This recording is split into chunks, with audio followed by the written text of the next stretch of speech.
It's time for a JavaScript aside. Let's talk for a moment about an important, fundamental, and incredibly powerful aspect of the JavaScript programming language that Node relies upon, and one that's often misunderstood. First-class functions and function expressions.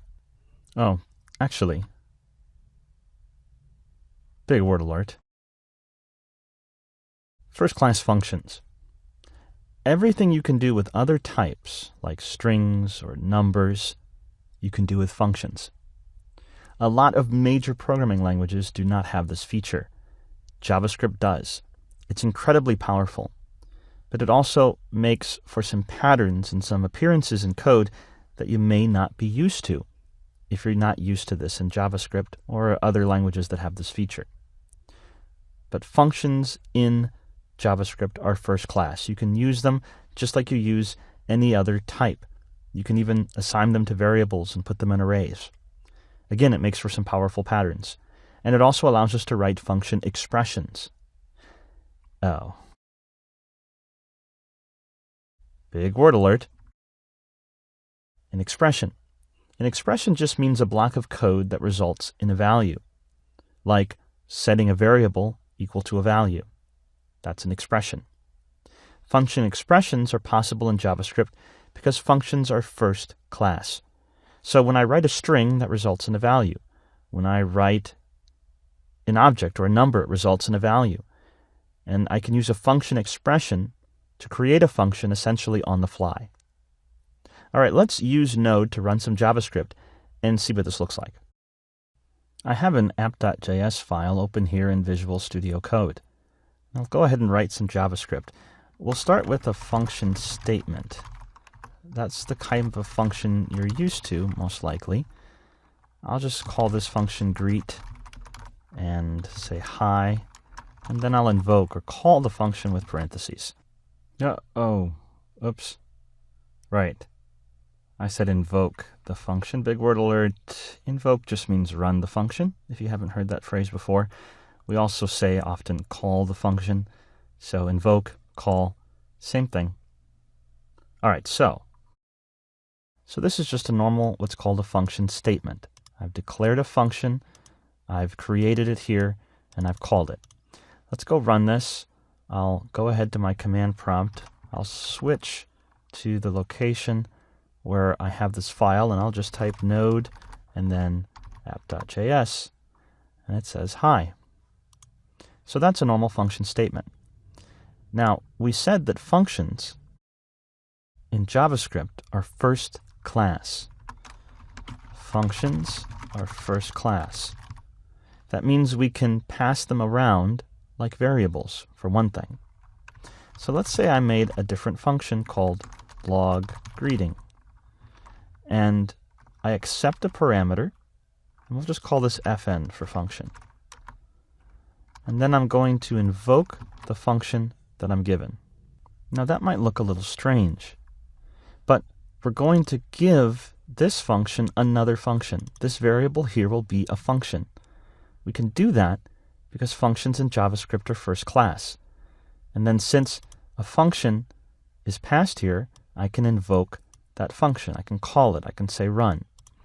So I could say log greeting, and that's a function, and I'm going to give it a function that it's going to use. So greet is a function.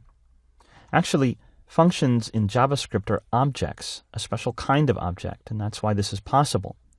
So just like I might pass a string to a function or a number to a function, I can pass a function. I can use a function like any other type of variable. So here I'm saying call the log greeting function, and this parameter I'm giving it is greet, the greet function. Notice I'm not putting parentheses. That would actually run the function, and I would be giving it the result. But rather, I'm actually literally just giving it the function. So what's going to happen?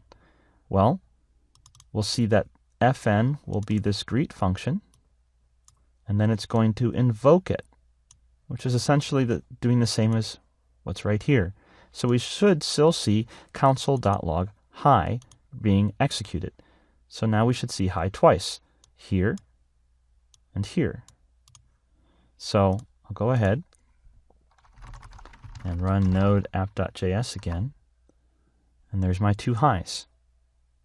Get that?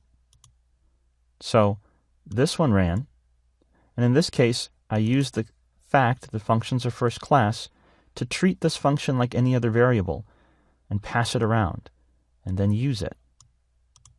This feels a little strange at first, but it's incredibly powerful and incredibly useful, and you'll actually use this concept, this feature, a lot when you're writing Node.js programs. Now let's see what a function expression looks like. Remember, a function expression is just a special type of expression, an expression being a block of code that results in a value. So this is an expression. I just made a string. This is an expression. I just made a number. And I can, let's say, create a variable, greet me, and I can write my function like I would any other value as an expression here. Notice that I wrote the function on the fly. It's part of this larger statement. So just like I might have put string here, I can write a function. That's a function expression. This is very powerful, again, for a number of reasons. But what I have here is a variable that now has this function, which is actually a special type of object, but has this function as its value. So I can then call it greet me parentheses. I can invoke it. This function is anonymous, meaning I didn't give it a name here, like I did here before the parentheses. But my variable points to it. So when I run the parentheses, the JavaScript engine knows to execute this function, to invoke it. And it's still first class. It's first class. So I could still pass it around. I could pass greet me to my log greeting function. Notice what I just did. I used a function expression to create a function, set a variable equal to that function, and call the function. And then I used that same variable and gave it as a parameter, which also invokes that same function in this parameter here in this function.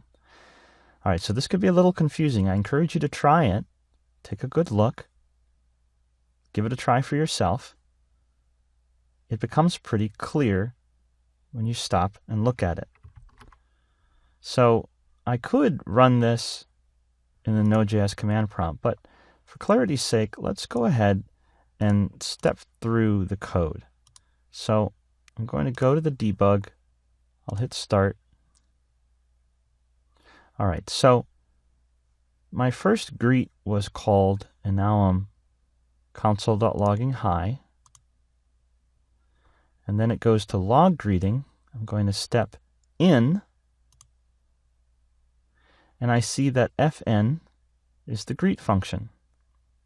That's the function that I just passed, and so it's going to run it. And it runs the console.log hi. Then I'm going to create a variable called greetMe and use a function expression. And now greetMe is that function expression that contains that console.log. So greetMe is now a function, and I can invoke it. And then I'm going to go ahead and pass it to log greeting. This time, fn will be that function with no name, the anonymous function, the one that's set to greet me, because that's what I passed to it down here at the bottom. And I'll invoke it.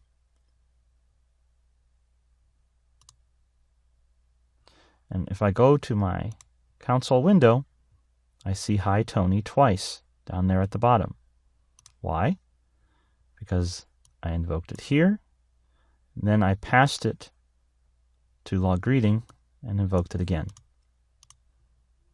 Okay, makes sense?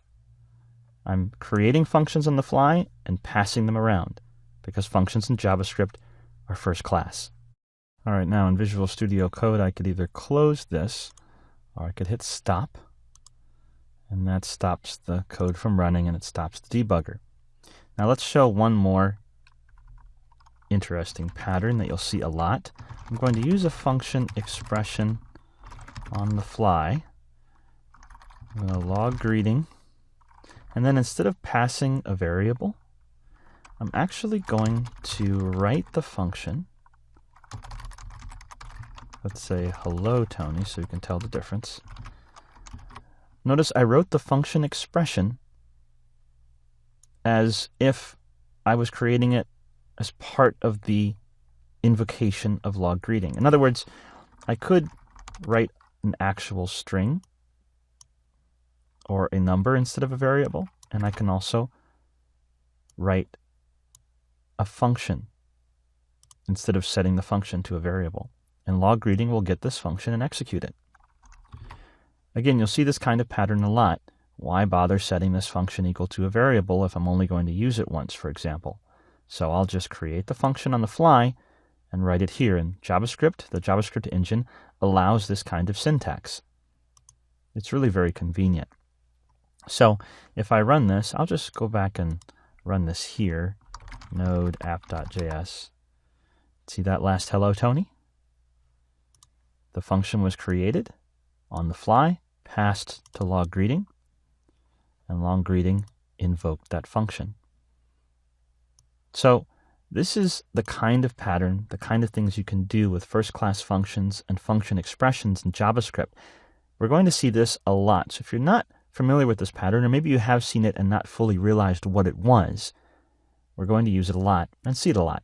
And so we needed to understand this in order to understand some of the things that we're going to see in this section.